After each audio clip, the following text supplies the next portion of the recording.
Kako mogu da saznaju ko copywriter? Znači, LinkedIn mi je jednostavno. Vrlo jednostavno. Živimo u svetu društvenih mreža. Wow. Postoji nešto što se zove hashtag. Postoji nešto što se zove grupe.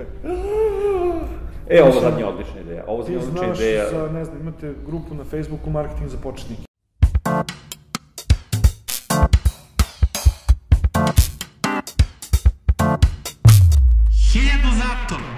Dobar dan i dobrodošli na kanal 1000 zato. Kanal koji je posvećen pre svega zabavi, ali i učenju i pomaganju ljudima da se snađu u ovom novom digitalnom svetu. Ja neko ko se bavi digitalnim marketingom, sam rešio da moj prvi gost bude Ivan Radojčić, koji je content creator, to je engleska reč, a srpska bi bila stvaralac sadržaja, ali ti si mnogo više od toga. Da li bi mogao da se predstaviš ljudima šta si ti, to jest čime se sve baviš i koliko je to unosno, naravno, i zašto bi neko trebao time se bavi? I da li neko može time da se... Kako sam, previše pitanja. Ko si ti, čime se baviš je prvo pitanje, koje je super pitanje za početak. Prvo pozdrav svima. Kao što je Pašković i rekao, ja sam Ivan Radojčić, a bavim se nečem što bi moglo da se kaže da je internet ili internet marketing u najširem smislu te reči. Jeste, to je nešto, mi se obojica bavimo na neki način sličnim stvarima, s tim što ti imaš malo jači background u pisanju tekstova, dok je meni to malo atrofiralo od neupotrebe, što bi rekao naš narod. Vratit ćeš se vrlo brzo. Misliš, a? Onako, kako baka prase ljubi svoje mišiće, tako ja moram da ljubim svoj mozak. Kako ti nisi počeo, to je tvoj razvojni put maloga Ivana nije počeo tako što jedan dan ustao i rekao danas ću baviti se internetom? Pa nije, mislim da nikome zapravo ni nije počeo tako. Svi dolazimo iz nekog drugog backgrounda. Ja sam studirao filozofski fakultet, završio sam u marketingu, što nije baš uobičajena. Ja nisam završio nikakav fakultet i završio sam u marketingu. Mislim, činjenica je da iako postoje neke škole u kojima se uči marketing, ono čime se bavimo i ti i ja, verujem, se zapravo ne uči nigde osim kroz neku praksu konkretno. Jeste, to sam ja shvatio. Dosta ljudi koji hoće da se bave digitalnim marketingom, završe neki kurs ili odgledaju neki video i zaborave. Zaborave zato što jednostavno je to previše kompleksno, ne kompleksno u smislu kompleksno, ima previše koraka i međukoraka koje treba da se kliknu, koji su nama postali već druga priroda, a nekome ko nije u tome je pomalo zbunjujuće, ne zna šta se dešava, klikće onako i ko šta ovde, a to troši nečije pare. To je jako veliki problem. Upravo. Treba neko da plati to obrazovanje. Tako je, tako. Kako to kaže gospodin Varga, ja sam mnogo para potrošio tuđih da bi se naučio i sada sam ovde da vama pomognem da napravite istu grešku. Pozdrav za našeg doajena IT scene Miroslava. Genijalac. Dobro, ajde da se bacimo na tu priču, znači ti si vršio filologiju, bio si novinar jedno vreme, filozofiju, ja se izvinjam, kuda idu izgubljene duše sa filozofskog, evo ga odgovor. I onda si radio kao novinar jedno vreme, ali tako? Da, zapravo niz godina sam radio kao novinar, čak sam dogurao do urednika Crne hronike u jednom listu. Crne hronike? Da, mene... Kako je biti urednik Crne hronike u neimenovanom listu? Mračno i naporno. Da, ja inače, to je stvar koju ja volim da ljudima kažem, to je rekao moj bivši urednik meni. Ja sam inače IT novinar, tako sam se volim da zovem, iako nemam formalno obrazovanje. Na Politici mi je rekao jedan bivši kolega, znaš zašto novinari piju? Ja rekao ne, kaže, alkoholičari statistički duže žive. Što je mene nasmejalo stvarno u celoj priči, jer je prvo dobra fora, a po dva istina, pošto sam otišao da proverim, i alkoholičari u proseku žive duže nego novinari. Koliko je stresan novinarski posao, pogotovo Crna hronika, gde su non-stop neka ubistva, silovanja, maltretiranje i ostalo? Pa ovako, ja znam da će ovo da zvuči mračno, ali da li si doručkovao nad lešom nekad? Ne. Pa eto, toliko je stresan. Pozovete neku 4 ujutru, bilo je ubistvo tu i tu, ti trebaš da dođeš u 4 ujutru, se dovučeš po mraku, da gledaš neke nemile scene i tako. Doduše, brzo se ugugla na to. Mi smo čak imali običaj da kada dođe novi novinar, ima dužnost da časti za prvi lež. Uz sve to mora da ide neki bolestan crni humor. Da bi se lakše sve to... Da, definitivno, ja mislim da to je istina. Dobro, nakon doručka nad leševima, sledeći korak u tvojoj karijeri je bio... Sledeći korak je bilo da probam da nađem malo manje stresan posao, pa ostao sam, da kažem, u novinarstvu ili sam prešao u online. Radio sam na neka 2 portala i tada sam zapravo počeo da shvatam šta je internet u marketinškom, u tom smislu promocije nečega, dolaska do publike i slične stvari. Znači, tu moram da se nadovežem na tebe da kažem da si potpuno u pravu.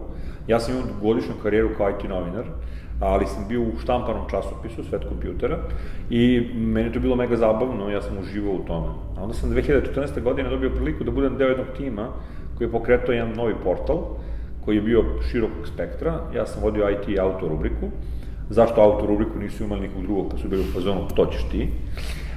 I taj, da kažem, stav, to ćeš ti, preovlađuje online medijima koji faktički proizvode vesti na kilu. Nešto što mi nikad nije bilo jasno zašto to rade, jer kao nema logike, gledajući analitiku na tom sajtu, bilo je jednog tipa 20% vesti na koje niko nije kliknuo nikada. Niko nije kliknuo nikada. Mi smo imali prilično solidnu posetu u to vreme. I druga stvar koju se slažem sa tobom, tada se shvatio kako ljudi razmišljaju na društvenim mrežama i zašto clickbait prolazi i zašto će clickbait da prolazi do kraja života kod većine ljudi. Ako je pametno koncipiran, naravno. Samo, izvini što te tu prekidam. Naravno, slobodno. Kad kaže neko clickbait, uglavnom ljudi podrazumevaju da je to nešto što je negativno i nešto što se vezuje čak za žutu štampu. Jeste? Clickbait je u stvari vrhunski cilj koji treba dostići, jer problem nastaje ako iza tog clickbait naslova koji vuče čoveka da klikne, da pročita, ne stoji zapravo ništa. Apsolutno se slažem sa to, tad nastaje problem. U stvari, ja pokušam da objasnim ljudima koje edukujem, koji su onako ostali u štampanom novinarstvu ili su iz tog novinarstva prešli u online medije, da ne mogu više tako da pišu naslove, da naslov mora da bude interesantan, jer čovjek prvo vidi naslov, onda vidi sliku i onda ako je na Facebooku vidi caption koji prati taj naslov i sliku i da na osnovu toga odlučuje da li će svoje dragoceno vreme posvetiti tome da klikne i da pročita vest koja je u većini slučajeva jako dobra. Ali većina ljudi u fazonu, ja neću da varam ljude, ali ti ih ne varaš, ti im samo golicaš maštu na pravi način. Uvek se postavlja pitanje šta je cilj. Tako ja postavljam stvari. Da li mi je cilj da neko samo klikne, vratit ću se ovim odgovorom. Završi. Korak nazad. Spomenuo si onu produkciju velike količine vesti, odnosno tekstova, da li ih nazvati vestima, to je pa nije to vest, to nije vest, to je kopiranje, dobro? Tako je. Ako nam je cilj, kad pričamo o portalima, da dobijemo što veću posetu kako bismo mogli da naplatimo više oglasni prostor. Ajde da kažemo tako. Ne, meni to jasno, dobro. Ljudi računaju da ako imam više vesti, igram na velike brojeve, imam više vesti, veća je verovatnoća da će neko da isklikće na to. A zapravo logika treba da bude, hajde da imam jednu vest koju će pročitati svaki čovek u ciljnom području. Problem je tu što gomila klinaca koji dolaze sa fakulteta, a prilikom tog online medij portala, onog portala, upoznao sam dosta njih, su pre svega dečica koji nema ko da pokaže i koji neće niko da mentoriše i koji nemaju nikakvo iskustva i njih kad dovedu u redakciji njima kažu sedi, kradi vesti sa tih drugih portala, promeni malo naslov i šibaj. I oni rade na kilo. Razumeš? Ono što si mi ti rekao, volio bi da ponoviš i u kameru, koliko si tekstova postavi u toku jednoga dana, molim te? Dobro, tu pričamo o nekim rekordima. Rekord je 250 vesti za 8 sati. 250 vesti za 8 sati.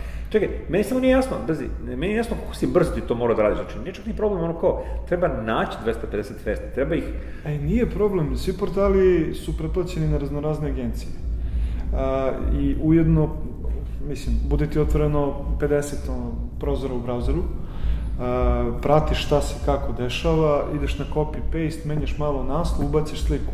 Tebi ne treba više od 30 sekundi do 1 minuta kad se ušemiš. Mislim, svi ti CMS-ovi su pravilni za... Užasan si čovek. Znači, nama je na tom portalu, koga nećemo imenovati, trebalo, ja mislim, 8 do 10 minuta za vest, po čoveku. U suštini je to bilo neko pravilo, ono, kao, tako se gledalo, kao 8 minuta, kao pola sata. Copy-paste, to vi ste vjerojatno sređivali neki tekstove. Ja sam pisao.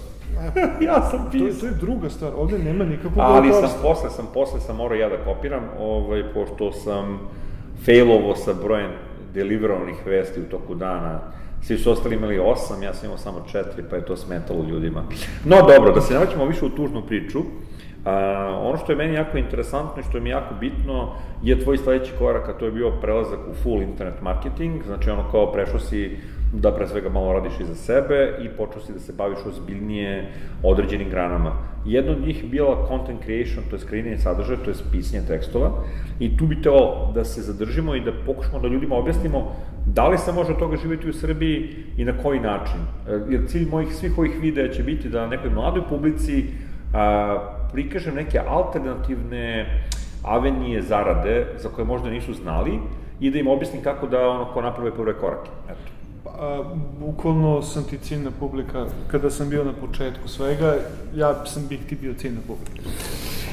Pošto, ne znam kako svaki pojedinačni čovjek razmišlja, da li voli da ima posao koji je od 9 do 5 ili kako god, ali ja u principu nisam čovjek koji je za tako nešto. Ne volim, uostalom kao i većina marketara, aj tako da se nazovemo, ili marketingaša. Marketara mi je bolje nego marketingaš majke.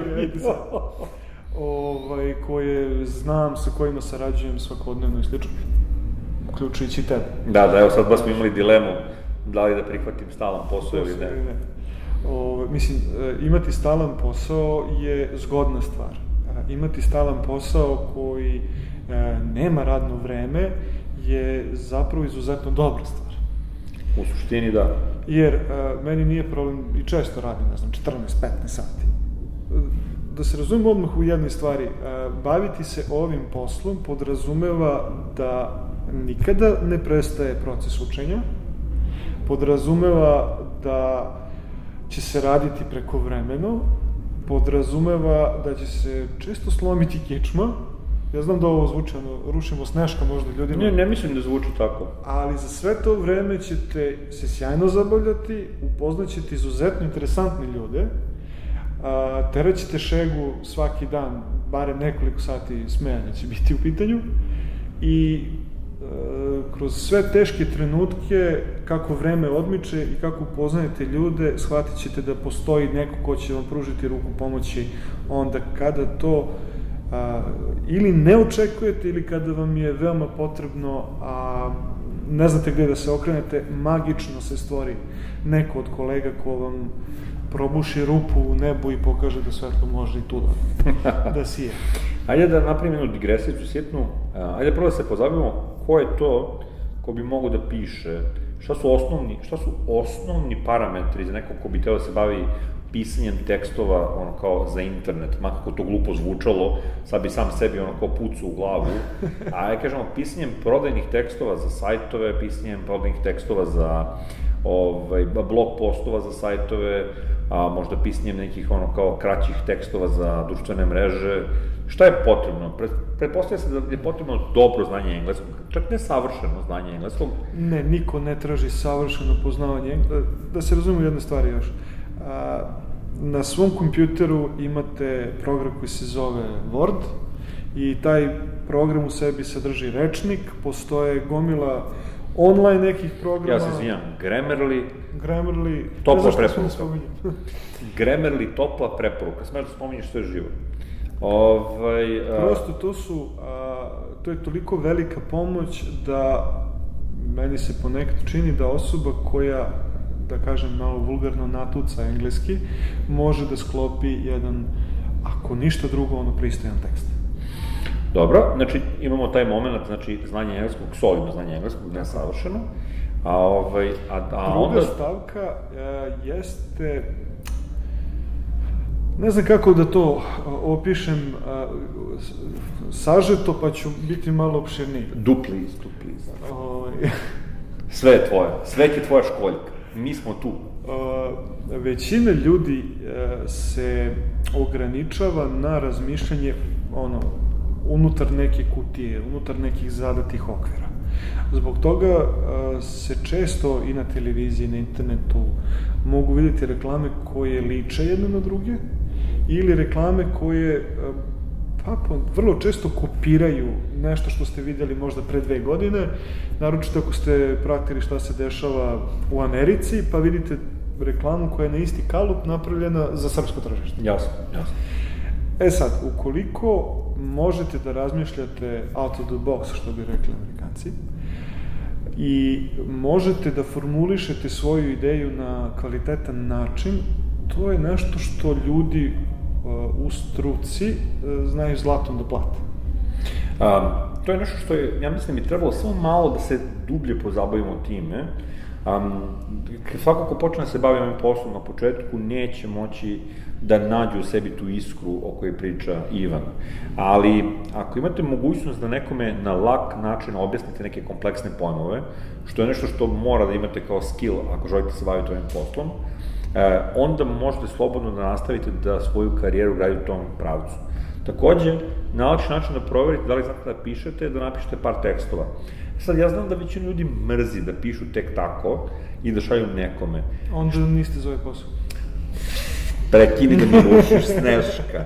Hteo sam da pitam, da li možda daš savjet nekome ko je početnik ovde, kako da dobije neki posao za male pare ili neke minijaturne pare, ali koji će ga ipak motivisati da uradi nešto na tu temu i da da li treba otići na Fiverr, pre svega da li treba otići na neku platformu ili treba pokušati nešto drugo. Recimo, poznata je priča jedna moje poznanice koja je pokušala da proda community management usluge restoranima i onda je startovala ja mislim 250 restorana u Americi koji su bili top, a imali su prilično slabe Instagram naloge i poslala bi im poruku: ćao, ja se bavim time i time, pogledao sam vaš Instagram, to su neke moje saveti. Od njih 250 mislim da je 100-tinjak odgovorilo, a od toga je ona sa 10 sklopila, ja mislim, sa 10 sklopila saradnju. Ali je trebalo 250, njih pogledati, izanalizirati, utrošiti vreme, napisati sve te varijante. Pa, znaš kako, svaki početak je težak. I ako uzmeš bilo kog poznatog marketara danas, Gary V. Gary V koji je prodavao vina. Svako je počeo od negde. Vrlo je važna stvar da nije važno koje je iskustvo koje ste imali do sada. Znači, da li si prodavao novine, da li si prodavao diskove na ulici, da li si radio kao šanker. Jasno. Svako iskustvo ti je dalo neko znanje. To znanje koje imaš je veoma značajno za svet marketinga. Zašto? Ako si bio konobar, onda si imao iskustva sa prvim gostima. Sa ljudima. Znaš kako razmišlja jedan čovjek koji je dolazio u tu kafanu, sad Lupiću, ako je neki lokalni bircus, gde su gde je ekipa koja je došla da se napije, iz kraja, jasno. Budi svestan da ti ljudi takođe kupuju stvari i neko im prodaje te stvari. Potreban je tekst, potrebna je reklama koja će se obratiti tim ljudima. Ti znaš kako oni razmišljaju. To te čini izuzetno vredno. Kako prodati vinjak Alkosu? Kako? Mislim. Šalim se, kako prodati kopiju vinjaka Alkosu? Recimo. Meni je tu dobar onaj primer iz filma Crna mačka, beli mačor. Dobro. Kad donose onom glavnom romskom bosu kopiju viskija, ne mogu da setim da li... Dobro, nebitno. Šta ja znam. I proba jedan i kao, probao i drugi koji je kopio, kaže, naš je bolji. Znaš, trebaš da izazoveš takvu reakciju kod čoveka, ali naravno u marketingu, to prosto moram da kažem. Ovde, ako ćete da se bavite internet marketingom ili marketingom uopšte, znajte da je vreme kada ste mogli da slažete nešto davno prošlo. Pa ja se ne bih s tom složio. I dalje mislim da ima dosta ljudi koji ne razume kako internet funkcioniše. Ljudi lažu i dalje u svojim reklamnim porukama. Aha. Ali posledice toga mogu da budu, i obično jesu, katastrofalne. Kupio si majicu. Dobro. I sad kaže 100% pamuk. Dođeš kući, opereš je, ona pusti boju. Jasno. Zezni ti ostatak veša koji si prao. Šta radiš?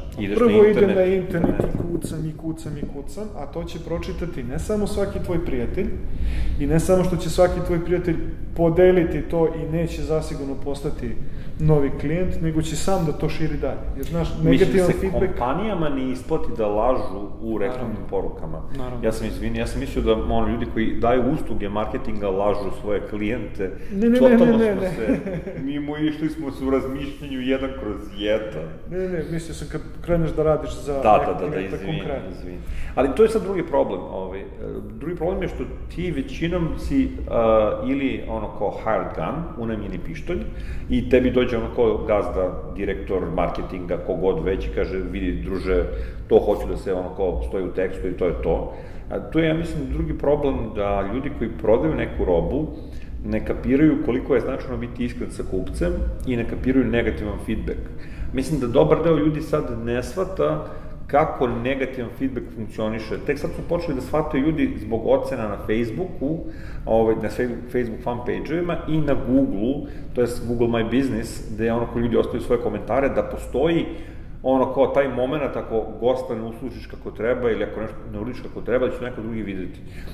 Ja sam praktičan primer, ja gde god idem na letovanje, prvo odem da pročitam komentare. Jer ne želim da idem tamo gde je prljavo, ne želim da idem tamo gde imam neki problem, ne želim da idem tamo, znaš, to su stvari koje ne želim da to mi je odmor, to mi je 10 dana, koje mi je jako bitno. I ljudi koji, to me je recimo duševilo, gospodin koji ima hotel na Skopelosu, ja mislim, on čovjek lično odgovara na svaki komentar na svom Google My Business.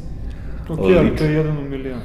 Da, ali on je shvatio verovatno na nekom primjeru da mu se mnogo više isplati da bude sa gostima intiman, po znacima navoda, ne tako intiman, nego intiman ovako, i da će to doneti više posla njemu, nego da na neki način to ignoriše i da računa da će mu agencije doterivati u krdima gosta i to je to. Jer on kapira čovjek da će pre ili kasnije te agencije možda da ga napuste, prestanu, a ti gosti će biti zadovoljni i znaće da ga preporuče dalje. Izvini što te ovde prekidam. Ne, ja sam taman stao, otišao sam opet tangentnom. Vratit ću se samo na pitanje oko početka. Tako je. Sve što si ispričao, govoreći o tom čoveku, je nešto što svako ko hoće da se bavi ovim poslom treba da primeni na sebe. Što će reći, možete da krenete na različite freelancerske platforme. I ja ne mislim da je to dobar put za početak.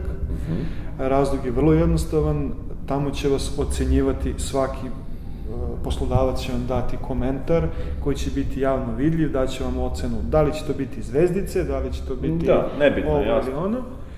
Na osnovu tih komentara će neko drugi odlučiti da li će vas unajmiti ili neće. Tako je. Tako da na te platforme valja otići nakon što ste stekli nekakvo iskustvo i imate određenu sigurnost i kvalitet rada. Time out. Ja sam pogrešio. Moje prvo pitanje je trebalo da bude gde je to znanje koje oni mogu da steknu sami, da izoštre te neke svoje veštine, pa da onda pokušaju da te veštine naplate. Da li bi mogu da daš neku ideju? Ima jako veliki broj kurseva na tu temu, plaćenih, besplatnih. Šta je to što je tebi puno pomoglo na samom početku? Postoji. Ajde ovako, i bit ću i ovde malo opširniji. Slobodno. Prvo, treba znati da internet marketing u sebi sadrži ogroman dijapazon stvari koje se rade. Kad kažeš copywriting, ljudi generalno podrazumevaju neku osobu koja piše prodajne tekstove ili marketinške tekstove. Međutim, ja copywriting i copywritera definišem na jedan drugačiji način. I mislim da treba da ima neke dodatne veštine. Pored tog, da kažemo, lepog pisanja, ovo nije lepo pisanje, ovo je pisanje koje je vezano za psihologiju. Znači, morate da dođete do nekih osnova funkcionisanja mentalnog sklopa kupca, i tako da kažem. To je odlično rečeno. Ti u stvari kroz taj tekst moraš da na neki način ne ubediš kupca da kupi, nego da ga navedeš da on kaže, ej, ali meni ovo treba. To je razlika, upotrebio si tu reč da ubediš ili ne ubediš. Tako je. Ne treba ubeđivati, treba uveravati. Razlika, nadam se da vam je jasna, ubediti. Da, semantika postoji, ali mislim da je jasna svakome razlika. Nije poenta da nekoga, kao TV shop nekadašnji, kao 1000 dinara, a popust, ludilo, uzmi. Jel, to i danas pali donekle, ali pojavila se nova generacija, pre svega milenijalci, koji su mnogo više odrasli sa internetom nego, da kažem, boomeri. I oni mnogo komotnije koriste internet, mnogo pametnije koriste internet nego generacije koji su moje godište, recimo. Dobro, da li ga koriste pametnije ili ne, mislim da je za neku drugu raspravu. Ali ga koriste na sasvim drugačiji način. Kao što, mislim da je to svakome danas poznato, bez obzira kojoj generaciji pripada, da, ne znam, na sajtu treba da postoji pravilo 3 klika. Dobro. Znaš, da ti u 3 klika možeš da dođeš sa bilo koje stranice sajta na bilo koju drugu. Jasno. Treba da postoje onda, odnosno da se poštuje neko pravilo 3 sekunde. Ajde tako da ga nazovemo. Dobro. Gde u 3 sekunde kad neko pogleda taj tekst, objavu na Facebooku, oglas, šta god, da mu u te 3 sekunde bude apsolutno jasno o čemu se tu radi i da mu bude makar, što Amerikanci kažu vaguely, makar iz daleka ili kroz neku maglu predočeno koju vrstu dobiti će ostvariti. Meni u glavi benefit sve vreme, znači toliko smo zagađeni engleskim rečima, nastavi. Ja se trudim da to izbacujem. I to je super, to je potpuno podržavam. Sad, to je nešto što zahteva veštinu. Ali, sa druge strane, je nešto što se uči. I što može da nauči bilo ko, bez obzira da li ima talenta za pisanje ili ne. S jedne strane, makar je neko moje iskustvo tako, ljudi koji smatraju da nemaju talenta za pisanje bolje prolaze u ovom poslu. Zanimljivo. Zašto? Oni koji misle da znaju da pišu, oni već su pisali. Da li su to romani, da li su to priče, pesme, šta god. I imaju već jednu putanju predubeđenje kako treba da funkcionišu. Ajde kažemo tako. Izvukli su prvi brazdu na toj njivi. I da, i ne žele da modifikuju ni svoje stil pisanja, ni da modifikuju sami sebe. Teško je mi da iđu iz te rutine. To mi je jako poznato. To je kao kad klinac ili klinka, svejedno, roditelji vas nauče da vozite. I sad ti imaš 14 godina i kao ti vozio si. I onda dođeš kod instruktora u školu i odjednom trebaš da odučiš sve ono što si pogrešno naučio od druga, oca, majke, nebitno je, od nekoga ko je već, kome je to rutina i ko verovatno i radi nepravilno stvari, nije važno, ali si u procesu da moraš prvo da odučiš neke stvari, pa da onda kreneš dalje. Ili što bi rekli kung fu majstori, tvoja čaša je puna, moraš da ispraziš da bi nešto sipao u nju. No. Mr. Miyagi, wax on, wax off. Dobro, znači imali smo, da kažem, onako dobar početak. Znači, neko ko želi se baviti copywritingom, ne mora da piše, ne mora da bude baš, da kažem, renomirani pisac, ne mora da čovjek koji je završio filozofski. Ne, ovo nije umetničko pisanje. Ne mora umetničko pisanje, ovo nije umetničko pisanje. Treba da dobro poznaje psihologiju mase, psihologiju... Ne mora da poznaje dobro, mora da bude sposoban. To je vrlo važna stvar. Da? Da budete u stanju da posmatrate, odnosno da izvršite introspekciju iz pozicije trećeg lica. Ne znam da li sam suviše. Treba da se stavite u cipele onoga koji kupuje. Tako je, ali da budete svesni da ste vi već u tim cipelama. Jer otišao si u prodavnicu i kupio si kafu, mleko, nešto. Jasno. A umesto što samo odeš i budeš, ja to zovem tako, pasivni kupac. Samo aktiviraj svoje razmišljanje u tom procesu. I kad uđeš u prodavnicu, idemo ovako i sad kako su naslagani artikli. Da ima specifičan sistem. Vidi?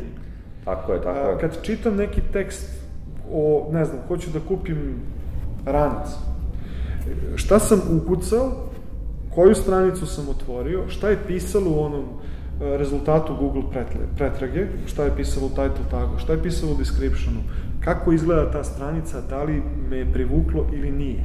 Znači, kroz taj proces analize, ja mislim da je prosječan čovjek, prosječna osoba u stanju da upije 80% znanja. Tu bi napravio malu digresiju. Ti generalno gledano nisi obična osoba. Ja nekako više sebe smatram čovjekom naroda i zato i insistiram nekim drugim stvarima. Mislim da ljudima teško da sami od sebe ustanu jedan dan, pogotovo iz Srbije, i kažu, danas ću budem copywriter, neki Ivan Radičić je baš to nahvalio, kaže, mogu par da se uzmu, idem ja na Google da vidim šta ima, otkucam Google how to become a copywriter i izađe milioni i milioni pretraga i ti nemaš pojma šta treba da radiš i to na neki način i umori i odbijete. Kako da tim ljudima na neki način pomognemo nekim savetom, da li imaš neku ideju, kako bi tako i nekoj osobi koja nije toliko zagrejana, htjela bi da proba, kako ona da, njušne tu celu priču, neko ko nije tako analitičan kao ti? Pa ovako, prvo... Teško im je pomoći, jasno, evo, praktičan primjer. S jedne strane, meni drugovi pokušavaju da pomogu godinama i ne uspevaju. To je zato što si ti otimaš. Ja se bukvalno branim. Neću da radim, ostavite me na miru. Zapravo, znanje je tu. Ne, to svi znamo. I znanje je besplatno, što je najlepše od svega. To svi znamo. Čak i većina ljudi koje ja znam da se bave ovim poslom vam neće naplatiti savet, neku vrstu pomoći, šta god. Znači, da kažemo, jedna varijanta je da pogledate ko su copywriteri u Srbiji, da istražite malo. Nećete ih naći. Pa na LinkedInu ima dosta ljudi koji imaju taj kao moment sa copywritingom. Stoji, ali na LinkedInu postoji i jako veliki broj ljudi koji se bave nekom vrstom pisanja, koji su recimo samo novinari, ali stavljaju kao veštinu, imaju skill copywriting. Da. Sa druge strane, ja se bavim ne znam nijakoliko, na LinkedInu, ja nisam siguran, mislim da sam stavio da imam to kao skill, ne znam, uopšte ne ažuriram LinkedIn, niti verujem u pronalaženje posla preko LinkedIna. Totalno greška. Mog prijatelja su headhuntovali likovi iz jedne blockchain kompanije. Ona se posle duše brzo raspala, ali to nije imalo veze. Nije imalo veze sa mojim prijateljem, nije imalo veze sa mojim. Imalo je veze sa gazdom koji je ko se naglo obogatio i onda je uz to krenula cela priča koja ide uz pare, pa nije mogo da se isfokusira na firmu. Ali da, dosta ljudi sad, već nove generacije startupa, većinom jure LinkedIn, Infostudium nije toliko interesantan, to jeste, ali LinkedIn im je pomoćna stvar. Takođe za programere, znam da je LinkedIn kao Meka i Medina. Jeste, ima samo jedan problem. Osoba koja traži radnika koje god vrste na LinkedInu, traži osobu koja je već veoma iskusna, a ovdje pričamo o ljudima koji hoće da počnu. Htio sam da kažem koga mogu naći, kako mogu kontaktirati nekoga ko je copywriter i kao cimati, kako mogu da saznaju ko copywriter. Znači, LinkedIn mi je jednostavno. Vrlo jednostavno. Živimo u svetu društvenih mreža. Wow. Postoji nešto što se zove hashtag, postoji nešto što se zove grupe. Ovo sad nije odlična ideja. Ti znaš za, ne znam, imate grupu na Facebooku Marketing za početnike. Postoje grupe na Facebooku za skoro sve. Imaju srpske grupe, imaju grupe na engleskom, definitivno treba neko ko želi se bavi marketingom, bez obzira kojom sferom marketinga, da počne od tih nekih grupa koje su za početnike, recimo marketing za početnike, gde imate dosta i sadržaja i ljudi koje možete da pitate. Iskreno, ja ponekad zaboravim na taj aspekt Facebooka, jer sam kao boomer opet, jel? Ali mislim da su grupe jako dobra stvar.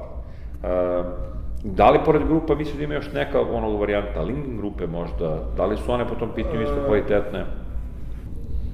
Ja mogu da pričam iz svog nekog iskustva. Apsolutno, molim te.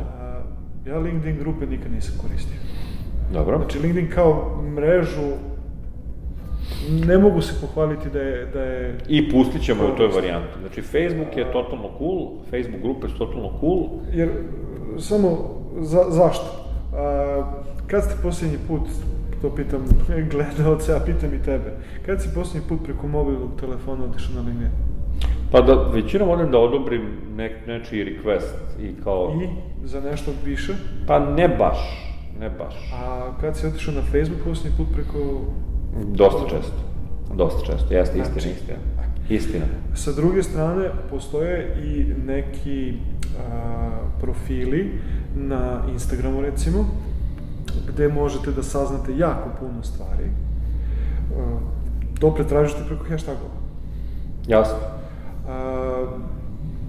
Sa treće strane, tu su neki blogovi.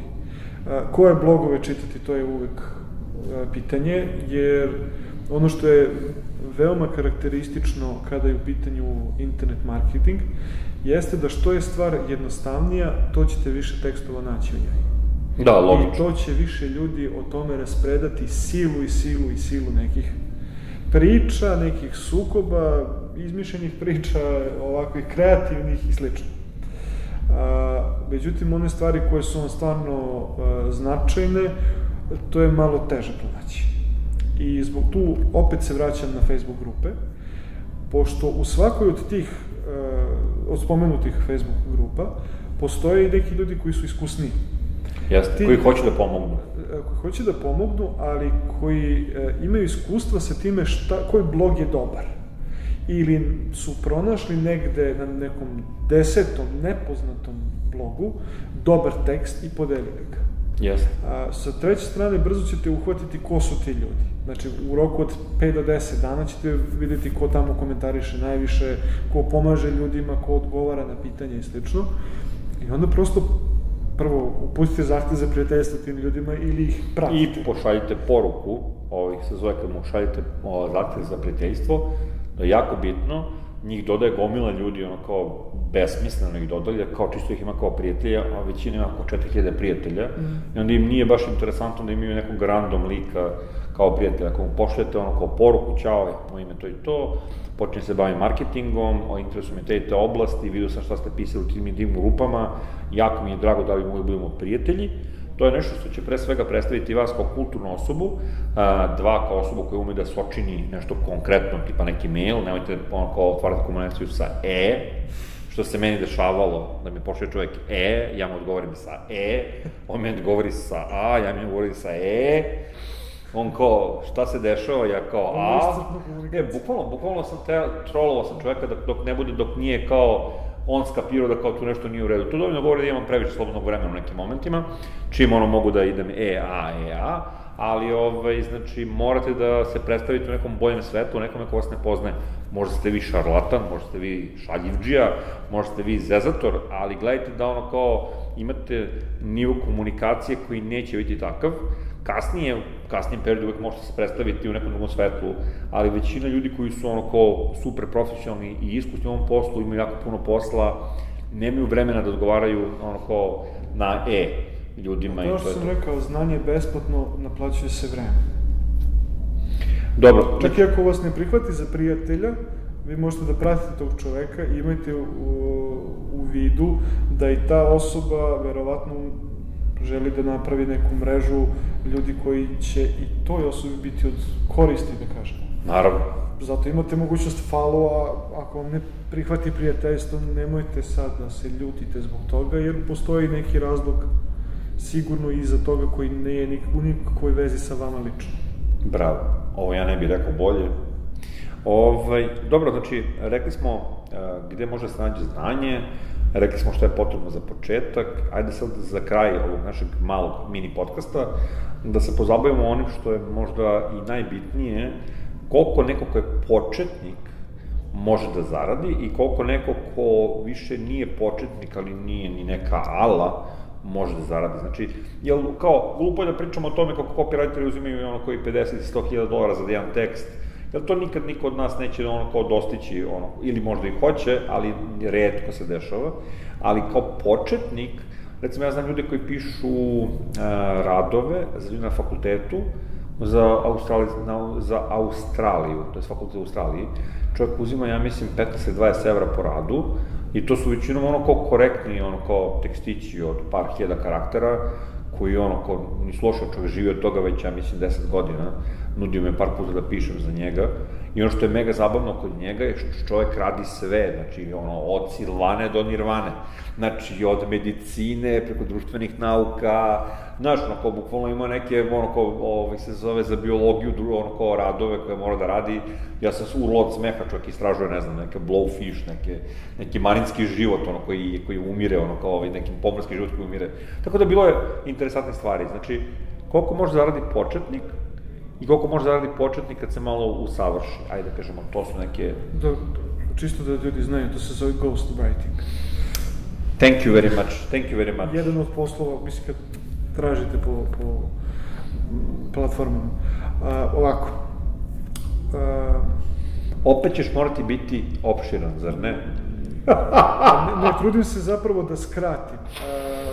Zapravo je predivno gledati tebe kako pokušavaš da ono kao skratiš, nema potreba, ovo je podcast, jako da je sad već gomilu ljudi otpala i sad samo gledaju hardcore likovi koji su u fazonu nešto da kažu konkretno. Pazi, oni koji su nastavili da gledaju, koji gledaju sada, od vas može biti copywriter i internet marketing stručnjak, a ovi koji su otišli, pa neka druga karijera ih čeka. Vidi, znači svaki posao je pošten. Ja nemam problema u tom pitanju.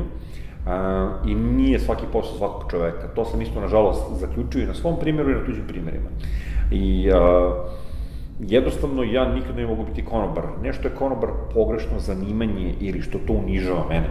Što ja ne mogu da zapamtim narudžbinu, druže, da neko uperi pištolj u moju glavu. Bio je Baja da usluži nas 7 i nije zapisao ništa. I ono kao zapamtio narudžbinu, otišao je ono kao kuhinju, vratio se iz kuhinje i donao nam je svakome jelo, nije ni pitao ko je što je naručio. Ja sam ustao da mu čestitam, znači ono kao, a mi nismo jedini koji su to koji obslužuje. Ja ne mogu da budem konobar. Čovjek profesionalac. Ne. Jedin način ne budem konobar je da imam ono tipkalo, razumeš, i da ispred sebe imam 100, ali bukvalno 100 na ekranu i da mogu da tipnem na čoveka i da tipnem šta je on naručio i kad donosim da gledam ono i kao kafa, kao tebi. No, hajde da kažemo ovi se zove... Koliko mogu da zarade? Da. Prvo ovako, znači, to koliko je vaše znanje je mnogo bitnije od toga koliko je vaše iskustvo. Da biste stekli to znanje, morate da radite, a ne možete da radite ako nemate iskustvo. Kvaka 22. Zbog toga, ako ste ozbiljno rešili da uđete u ove vode, morat ćete da odvojite nešto para. Ta količina novca iznosi tačno onoliko koliko košta jedan domen i jedan hosting. Da se potrudite da napravite jedan svoj blog, možete da otkucate na YouTube-u i da pratite iskustva i da napravite jedan blog u WordPressu i da pišete na tom blogu o temama koje vas interesuju.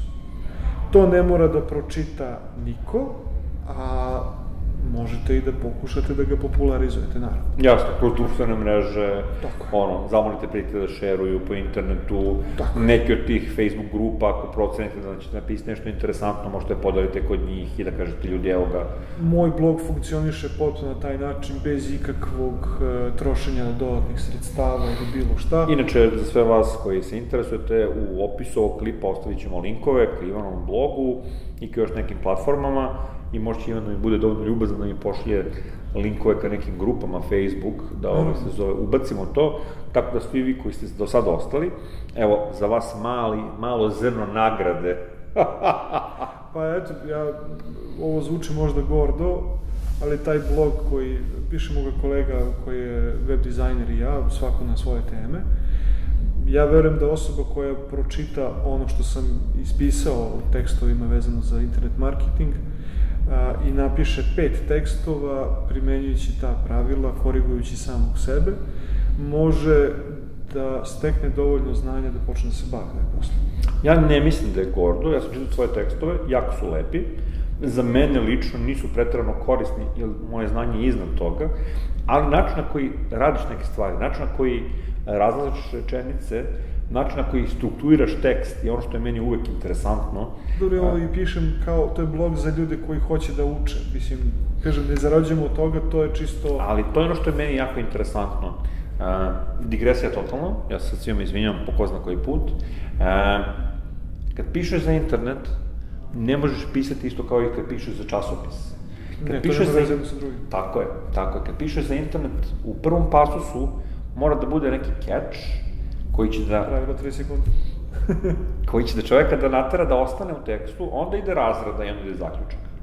Ne možete imati uvod koji onako je besmislen, dugačak i onako ne vodi ničemu, pa razlog. Znači, u prve 3 sekunde, u prvom pasusu morate da date čoveku razlog što on mora da ostane do kraja teksta. Jako bitna stvar, koju dosta ljudi zaboravlja, boldujte bitne stvari. Znači, mi smo ugravirani da kad pogledamo, boldovani tekst nam iskoči i mi možemo da ga pročitamo i da ono kao na osnovu boldovanog teksta možemo shvatiti dobar deo teksta. Ja inače zato mnogo više volim da konzumiram marketinške tekstove kroz web formu, kroz pisanu formu, nego kroz video formu, jer video formu mora da premotavam, a ne znam šta sam propustio. Ovde ako samo pogledam brzake kao, ovo znam, ovo ne znam, super. Dobro, i zato su na YouTube ubacili one, ajde ti mi pomozi, segmente, ili navedeš u opisu gde se šta nalazi. Jeste, ali dosta ljudi to ne koristi još uvek. No, tvoj blog je super mesto za početak, se zove da ljudi vide kako to izgleda i da steknu neku osnovu.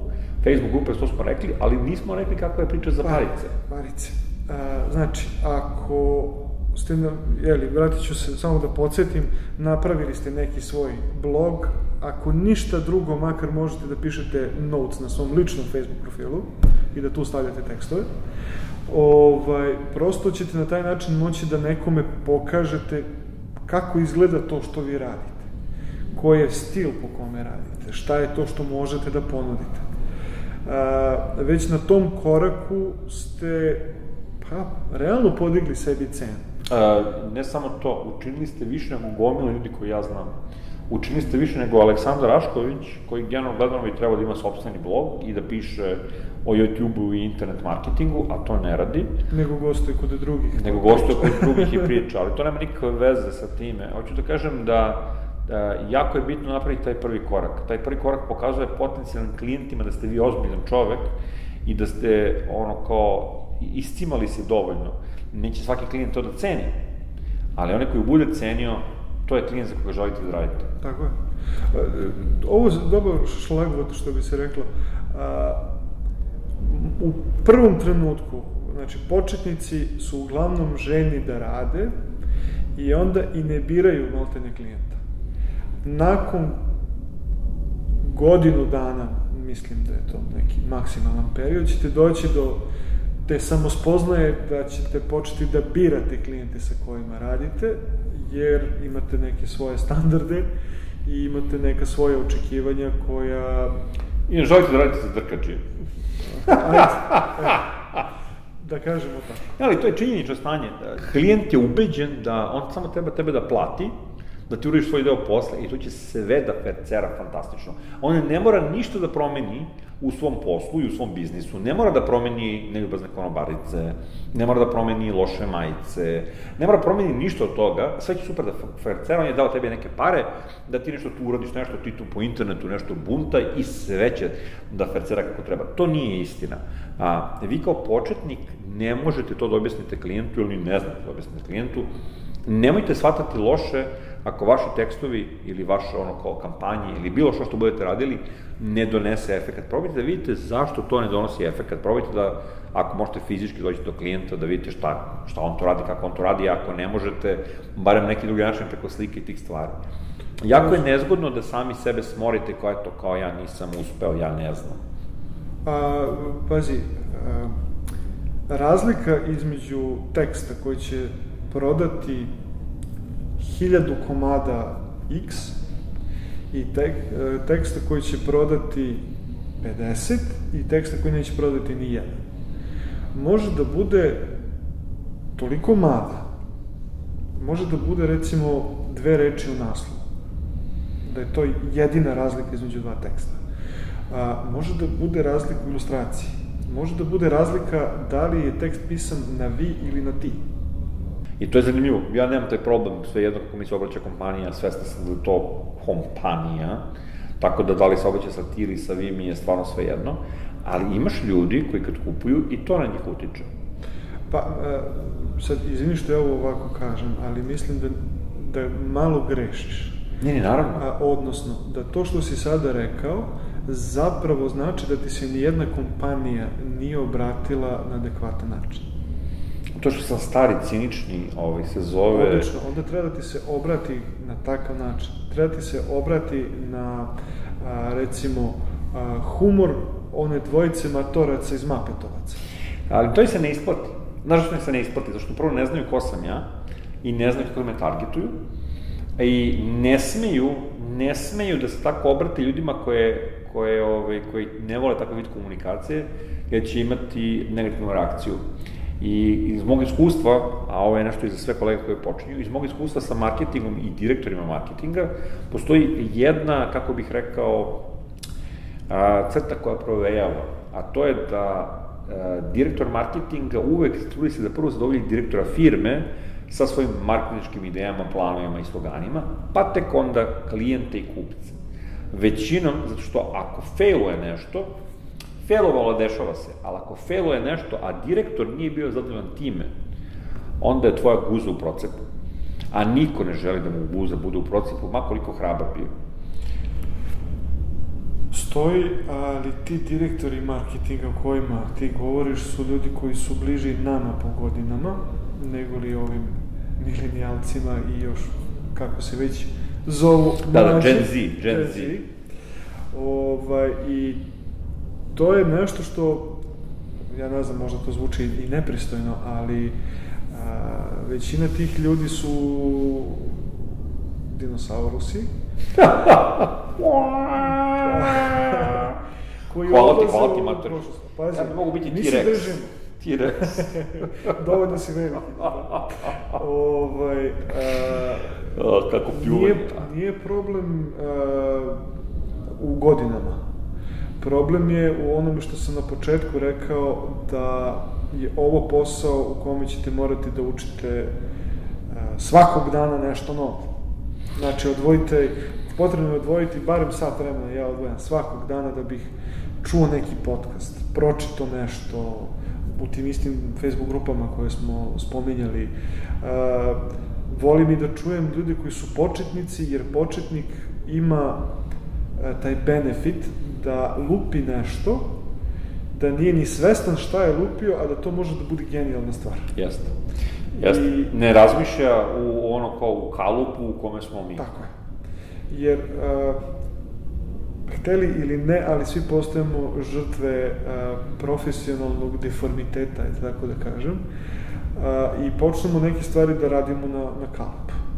Dobro, to je normalno, kad radiš dugo vremena nešto, onda i mozak sam napravi tako da on obavlja tu varijantu što je rutinski moguće sa što manje napravi. Tako, jer dođe se do onoga u ovom poslu, ako ga radite, za novac, postoje projekti koji se radi iz ljubavi.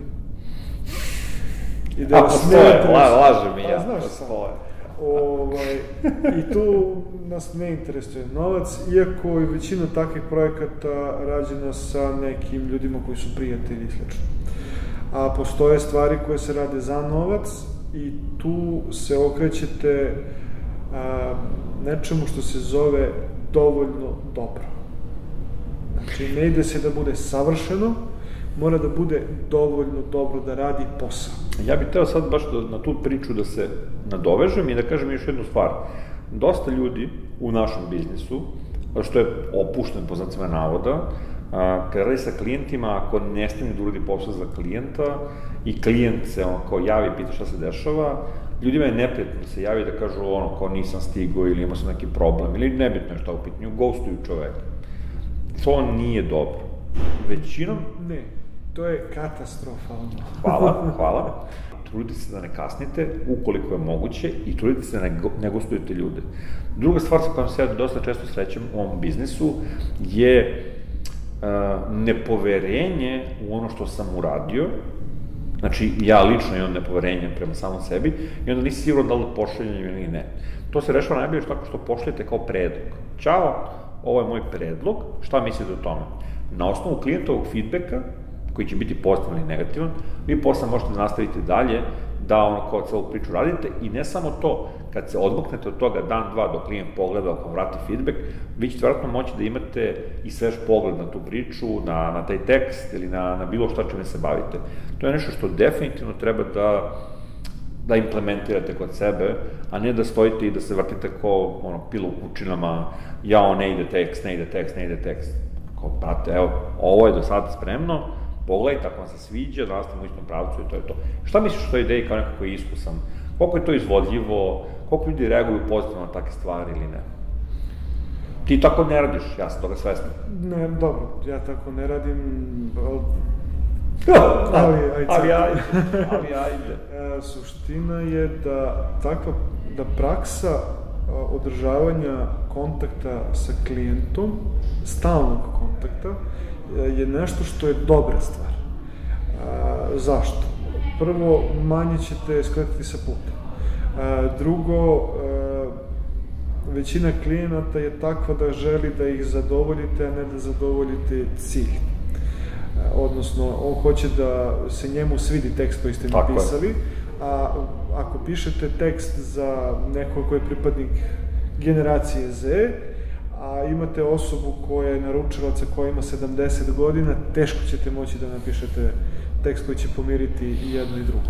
Što sam ja i rekao malo pre u svojoj priči, da, lepo rečeno. Zato je veoma važno, i to vam je jedna od glavnih uloga u internet marketingu, da svoje klijente zapravo prvo edukujete zašto ćete nešto uraditi tako kako ćete uraditi, zašto ćete staviti u naslov bre ili ćete staviti u naslov reši, gde oni ni ne znaju šta je to, verovatno ne znaju na šta se to odnosi, ali nakon što im objasnite će vas razumeti, ceniti i biti spremni da na sledećem poslu kada vas angažuju zapravo plate više. To je ono o čemu mislim da je potrebno da razmišljate i ovde ću se vratiti na pitanje koje je postavljeno, ali nismo odgovorili. Koliko možete da očekujete para? Za prvih 2 do 3, možda i 4 posla ne očekujte novac, odnosno pojurite nekoga da napišete tekst, da taj tekst bude objavljen negde, jer će to biti vaš portfolio, to vam je plata. Imaćete da kažete narednom klijentu, evo ja sam radio ovo i ovo, možete pogledati tu i tu, jer je prosto veća... Verovatnoća da će vas neko zaposliti, ako vidite... Kad ste već radili nešto. Tako je, a vi generalno gledano ponudite svoje usluge besplatno nekome koji ima mali sajt, nekom koji je lokalni automehaničar, lokalna... Prijatelj, sigurno imate u okruženju... Nekoga kome treba da nešto napišete za njegov sajt. Tako je. Nakon toga neke početne cene mogu da se kreću oko 5 evra po tekstu. Pričamo o nekom tekstu koji ima između 300 i 500 reči. Vrlo brzo ćete posle 2-3 klijenta moći da podignete cenu na nekih 7 evra. Ovde, znači, pričamo o idealnoj situaciji gde vi zaista napredujete i slično. Nakon 6 meseci, pričamo o 6 meseci gde ste prošli, recimo, rad sa 6-7 klijenata koji su vam nešto platili, onda možete i da krenete na online odnosno na neke platforme za freelancere, gde u roku od